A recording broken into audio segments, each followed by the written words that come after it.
Hai, apa khabar semua? Cikgu harap semua dalam keadaan sihat dan ceria. Apa pula yang kita nak belajar pada hari ini? Kita masih lagi dalam bab 11, keimunan manusia, dan topik yang kita akan fokus pada hari ini ialah 11.3 jenis keimunan.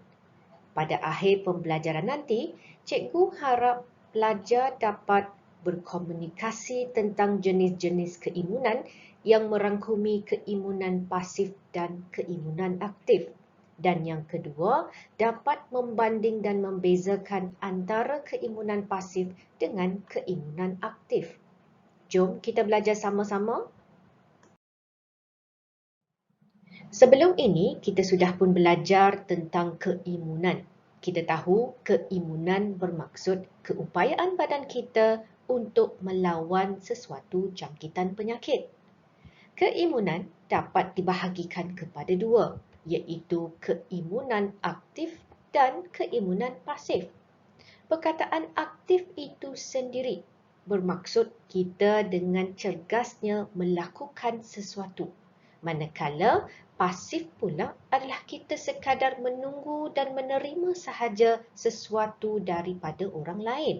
Maka keimunan aktif di sini merujuk kepada sel-sel limfosit dalam badan kita sendiri yang akan menghasilkan antibodi. Dan kita tahu tindak balas antara antibodi dan antigen inilah yang akhirnya akan menyebabkan antigen itu dimusnahkan. Dalam keimunan pasif pula, badan sekadar menerima antibodi daripada sumber luar. Dalam erti kata yang lain, badan tidak menghasilkan antibodi sendiri. Kita sekadar menerimanya daripada sumber luar. Keimunan aktif pula boleh dibahagikan kepada dua, iaitu keimunan aktif semula jadi dan keimunan aktif buatan. Keimunan aktif semula jadi diperoleh setelah kita sembuh daripada sesuatu penyakit. Manakala keimunan aktif buatan pula diperoleh setelah kita mendapatkan suntikan vaksin. Bagaimana pula dengan keimunan pasif? Keimunan pasif juga boleh dibahagikan kepada dua, iaitu semula jadi dan juga buatan. Dalam keimunan pasif semula jadi, ianya diperoleh melalui penyusuan ibu dan juga daripada ibu kepada fetus semasa kehamilan. Manakala keimunan pasif buatan diperoleh melalui suntikan antiserum. Jadi kita dapat lihat di sini sama ada keimunan aktif buatan maupun pasif buatan ianya melibatkan suntikan. Sama ada suntikan vaksin ataupun suntikan antiserum. Sekarang kita akan belajar tentang setiap jenis keimunan dengan lebih mendalam. Kita mulakan dulu dengan keimunan aktif. Kita tahu keimunan aktif bermaksud sel-sel limfosit badan kita sendiri yang akan menghasilkan antibodi. Dan kelebihan menghasilkan antibodi sendiri ialah keimunan ini kekal untuk jangka masa yang lama. Sekarang kita akan lihat keimunan aktif semula jadi. Kita tahu keimunan ini diperoleh setelah kita sembuh daripada sesuatu penyakit. Apabila patogen menceroboh barisan pertahanan badan pertama dan seterusnya memasuki badan, maka ianya dikenali sebagai antigen. Ingat, antigen merujuk kepada protein yang hadir pada permukaan patogen tersebut. Dan inilah yang akan menjangkiti sel-sel badan kita dan seterusnya menyebabkan kita jatuh sakit. Contohnya, influenza ataupun cacar air. Tetapi apabila antigen memasuki badan kita, ianya akan mengaktifkan keimunan badan kita, iaitu sel limfosit akan menghasilkan antibodi. Dan antibodi inilah yang akan memusnahkan antigen tersebut. Tapi ingat ya, penghasilan antibodi oleh sel limfosit mengambil masa lebih kurang 14 hari. Sebab itulah kita akan jatuh sakit dulu dan menunjukkan simptom-simptomnya sebelum akhirnya sembuh.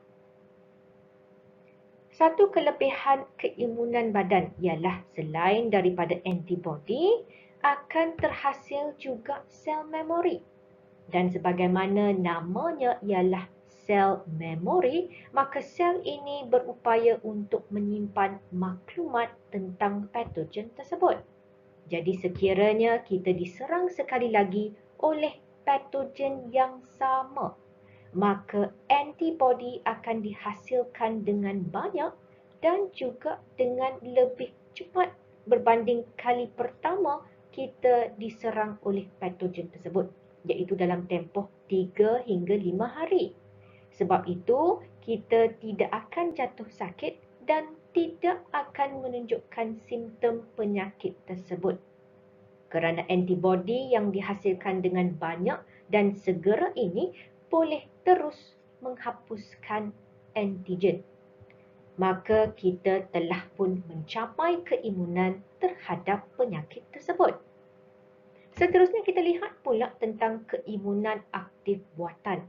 Kita tahu buatan bermaksud kita disuntik dengan sesuatu bahan.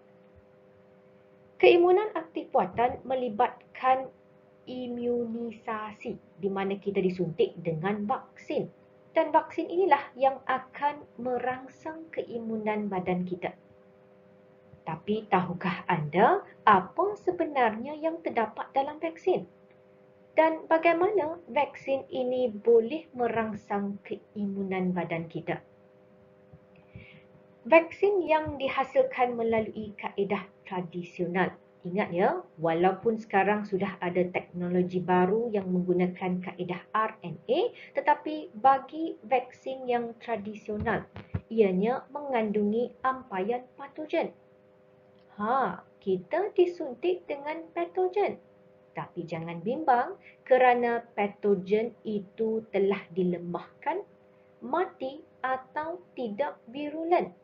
Tidak virulen di sini bermaksud ianya tidak lagi mampu untuk menjangkiti sel-sel badan kita.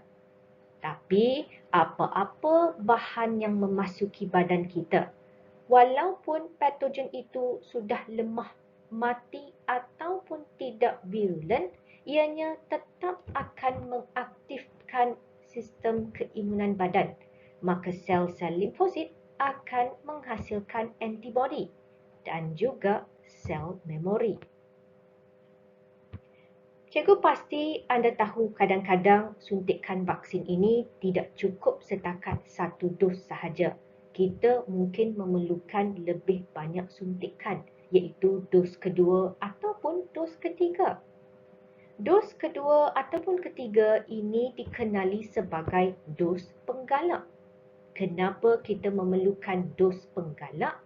Ini adalah untuk meningkatkan semula penghasilan antibodi ke satu aras keimunan yang dapat melindungi seseorang daripada penyakit tersebut. Dalam erti kata yang lain, dos penggalak akan merangsang penghasilan lebih banyak antibodi.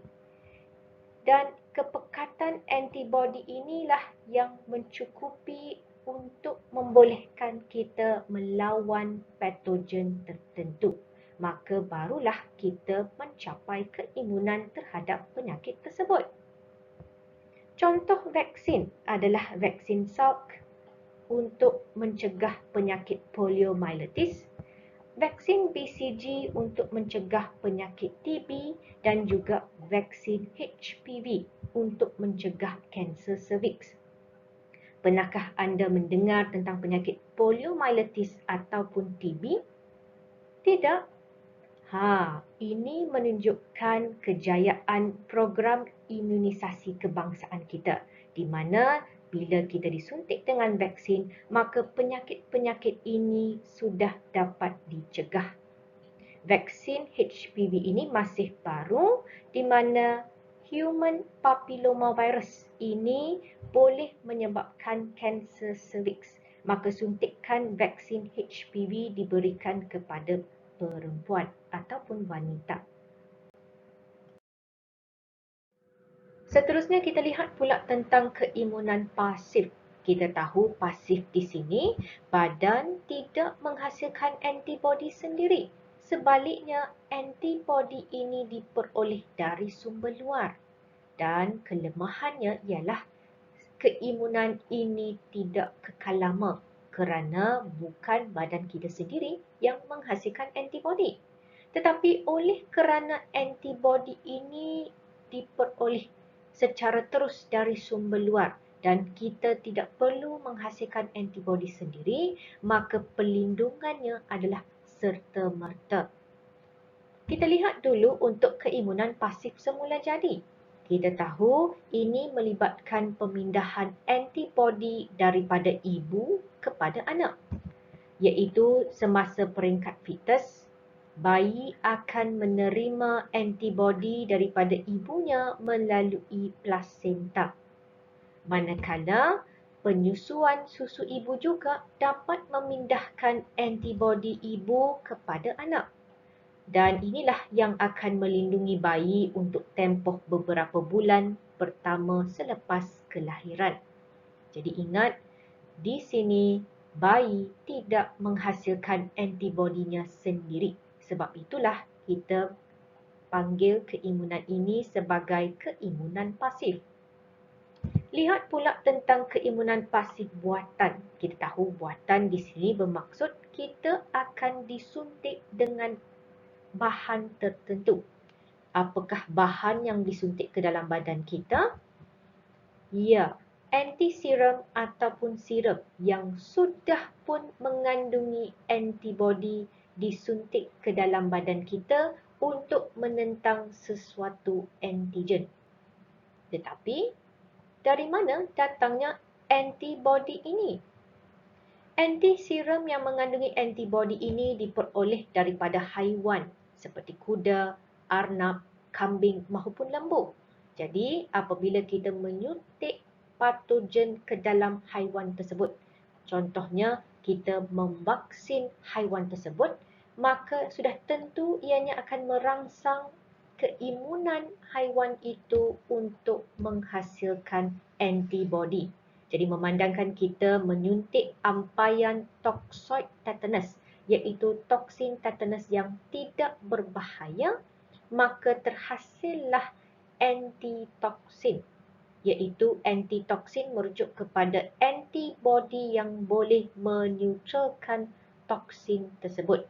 Maka kita akan keluarkan antiserum ini dan antiserum ini mengandungi antitetanus. Antitetanus ini merujuk kepada antitoksin terhadap tetanus dan ianya akan dipekatkan dan ditulinkan. Bolehlah kita sekarang gunakan antiserum ini untuk menyuntik individu yang berisiko tinggi untuk mendapat penyakit tetanus. Selain daripada anti-tetanus, antiserum lain yang ada adalah antiserum untuk bisa ular dan juga anti-rabies, iaitu penyakit akibat gigitan oleh haiwan yang dijangkiti dengan rabies. Memandangkan individu-individu ini memerlukan antibodi dengan segera, maka akan disuntik dengan antiserum.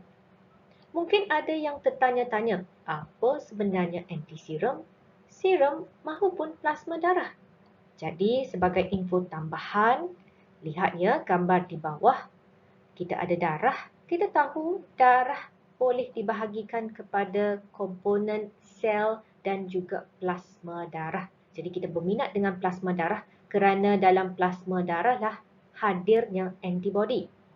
Plasma darah mengandungi faktor pembekuan, manakala serum darah ialah plasma darah tanpa faktor pembekuan. Manakala antiserum merujuk kepada serum darah yang kaya dengan antibody. Sebab itu kita panggil sebagai anti-serum. Anti merujuk kepada antibody. Dalam erti kata yang lain, anti-serum merujuk kepada plasma darah yang tidak mengandungi faktor pembekuan tetapi kaya dengan antibody.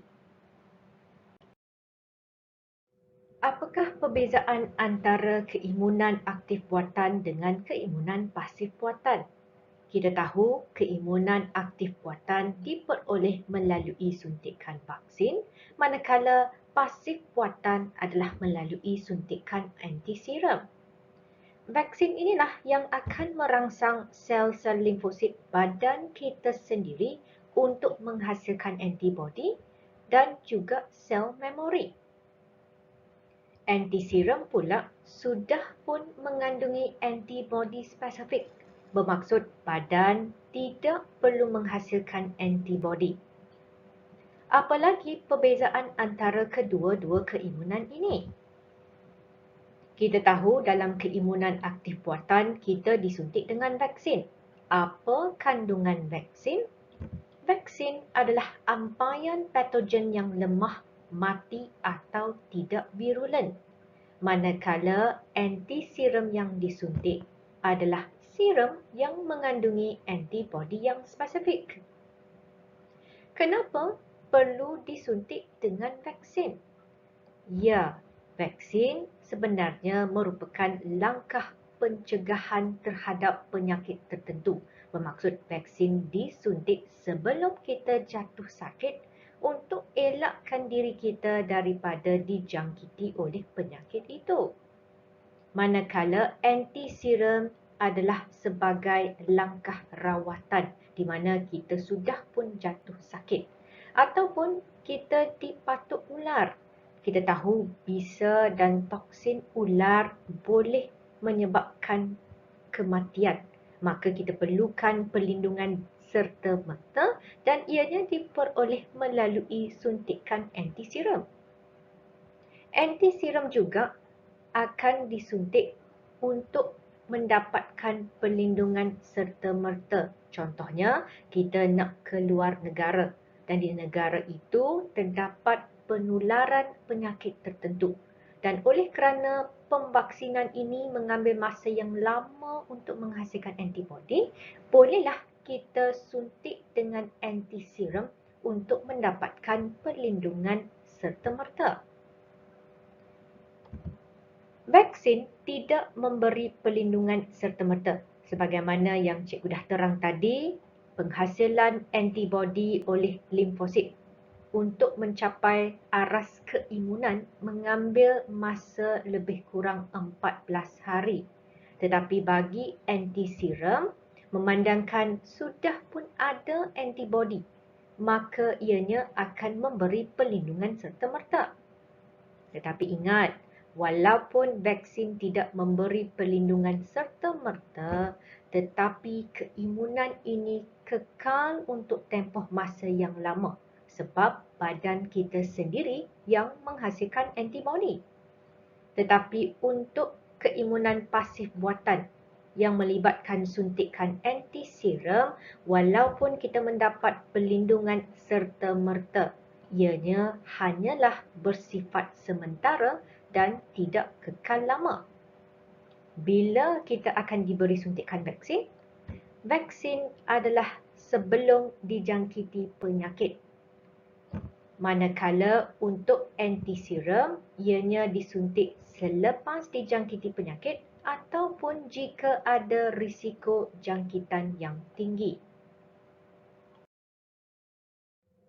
Sekarang kita akan lihat dan juga mentafsir graf keimunan aktif buatan dan juga keimunan pasif buatan.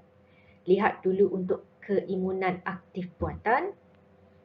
Garisan mengufuk ini merujuk kepada aras keimunan, iaitu kepekatan antibody yang mencukupi untuk melawan sesuatu jangkitan.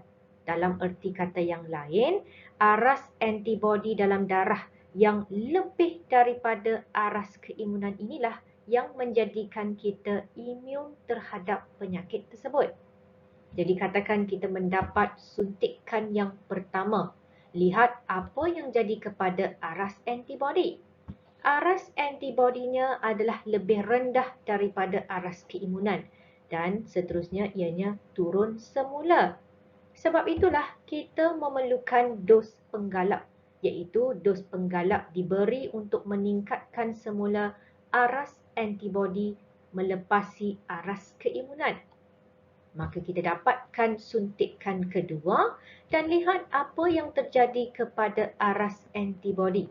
Ianya meningkat melebihi aras keimunan dan walaupun ianya mungkin turun sedikit tetapi kepekatannya masih di atas aras keimunan. Bermaksud sekarang kita imun terhadap penyakit tertentu. Daripada graf ini, kita tahu bahawa aras antibodi dalam darah meningkat secara beransur-ansur. Sebab itulah keimunan ini tidak serta-merta. Tetapi ianya kekal lama, iaitu kepekatan antibodi melebihi aras keimunan ini akan kekal untuk masa yang panjang. Malah setengah vaksin keberkesanannya adalah untuk sepanjang hayat. Lihat pula graf keimunan pasif buatan. Apabila kita mendapatkan suntikan antiserum yang pertama, maka aras antibodi dalam darah terus meningkat melebihi aras keimunan. Betul lah kan? Kerana antiserum sudah pun mempunyai antibodi yang spesifik. Jadi seandainya kepekatan itu menurun dan kita masih lagi dijangkiti oleh penyakit tersebut, maka bolehlah kita mendapatkan suntikan antiserum yang kedua. Kalau anda perhatikan, keimunan ini diperoleh serta-merta kerana dalam antiserum sudah pun ada antibodi, maka ianya akan meningkat terus melebihi aras keimunan. Tetapi ianya hanyalah sementara dan tidak kekal lama. Sebab itu, selepas beberapa bulan, aras antibodi dalam darah akan menurun. Dan jika kita perlukan perlindungan, kita perlu mendapatkan suntikan antiserum yang kedua. Sebelum berlakunya penularan penyakit COVID-19, satu virus yang sangat-sangat digeruni ialah virus kurang daya tahan penyakit, iaitu HIV. HIV inilah yang menyebabkan penyakit AIDS, iaitu sindrom kurang daya tahan penyakit, iaitu dalam bahasa Inggeris ianya dikenali sebagai Acquired Immunodeficiency Syndrome. Kenapa virus ini digeruni? Ini adalah kerana virus ini akan menyerang limfosit. Kita tahu limfosit ini merupakan sel pertahanan badan yang sangat-sangat penting. Jadi apabila virus HIV membiak dan seterusnya memusnahkan limfosit, sudah tentu ini akan menyebabkan kemusnahan progresif sistem keimunan. Progresif di sini bermaksud ianya akan berlaku secara beransur-ansur. Sebab itulah pada awal jangkitan, pengidap AIDS tidak menunjukkan sebarang simptom. Tetapi apabila sistem keimunan sudah dilumpuhkan, pesakit itu akan mati disebabkan oleh jangkitan lain kerana limfosit tidak lagi dapat melindungi badan kita daripada jangkitan patogen. Jadi bagaimana virus ini tersebar? HIV memasuki badan melalui pemindahan bendalir badan. Contohnya melalui hubungan seks dengan individu yang menghidapi AIDS tanpa menggunakan sebarang perlindungan seperti kondom. Ianya juga boleh tersebar melalui jarum tercemar. Contohnya jarum yang digunakan oleh penagih dadah untuk menyuntik dadah ataupun jarum dakwat tatu. Kehamilan, kelahiran dan penyusuan juga boleh memindahkan virus ini kepada fetus atau bayi. Sebab itu wanita ini tidak dibenarkan untuk menyusukan anaknya. Tetapi terdapat rawatan sekarang yang dapat mengelakkan virus dipindahkan kepada fetus semasa kehamilan. Satu lagi cara virus ini tersebar adalah melalui pemindahan darah yang tercemar dengan virus HIV.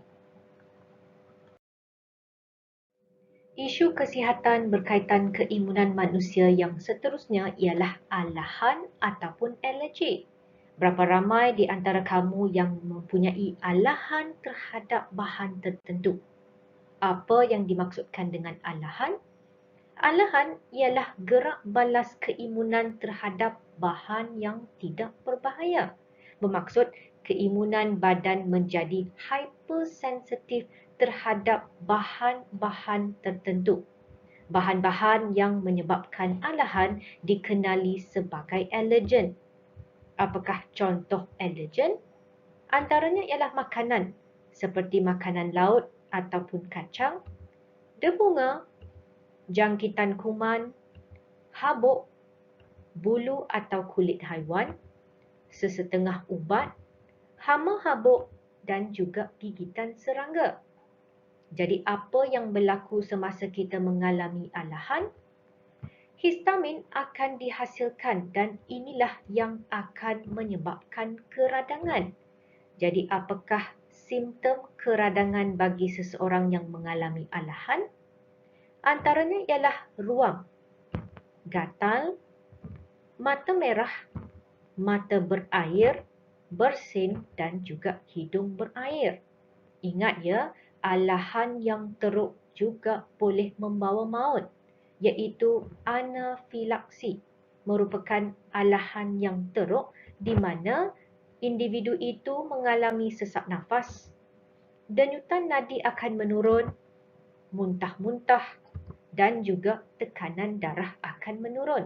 Jadi dalam kes yang serius, anda perlu mendapatkan rawatan dengan segera.